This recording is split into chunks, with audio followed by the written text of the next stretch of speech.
George coming back in off a bye week gives the chance, I guess, as a squad to have a little bit of a refresh going into the next kind of set of games, I guess. Yeah, we obviously didn't have a game last weekend, so it gave us an opportunity to get some good training in, have a few hard sessions around some areas that we feel we need to sharpen up on.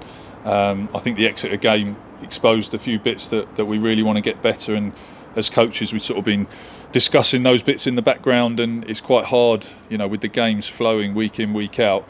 You try and correct certain things, but you've got to keep the rest of your game going as well. So, a bye week without a game just gave us an opportunity to revisit a few areas, a few principles, and the boys work really hard, and we feel good going in around those areas.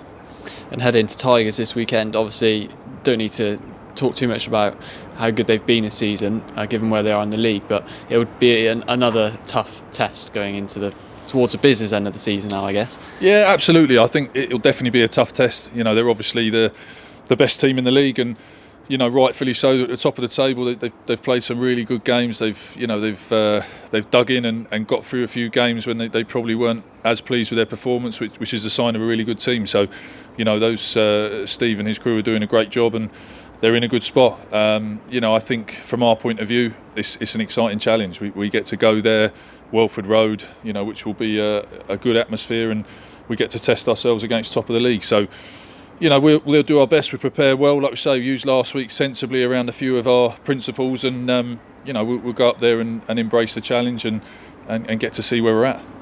And looking at the squad for this weekend, there could very well be more internationals away, but Mark Atkinson obviously comes back into the mix. Just adds a little bit more energy to the squad.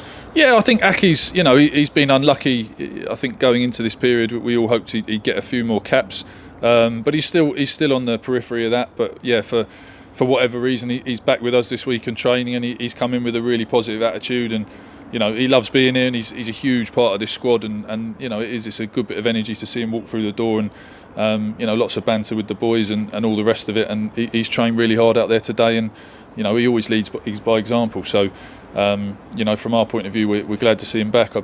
I still hope he gets more England caps, if not this Six Nations, then down the line, but yes, it's always good to have Aki around. And finally, as we head into this next block of games, I know you don't look at the table too much, but it just shows how incredibly tough this league is when you look down the table and it's just still so tight. Yeah, I mean, look, Leicester are really the only team, aren't they? They're sort of safely at the top and almost safely in the playoffs, really. But away from that, it's pretty tight, and certainly from where we are, to about 8th spot, I think there's about 7 points in it. So, yeah, the league table could chop and change and look very, very different by the end of the season. So, like you're right, from that point of view, I've never thought there's any point really staring at the league table, because I'm fully aware of how quickly things like that change. So, it's obviously nicer to be at the top end rather than the bottom end, but it's more about performance for us, and it's more about getting better, and that's what we're trying to do week to week, and that's what we'll continue to try and do week to week till the rest of the season. And if that puts us in a good position, that's great, but as long as we're a lot better at the end of the year than when we started, then we're in a good spot.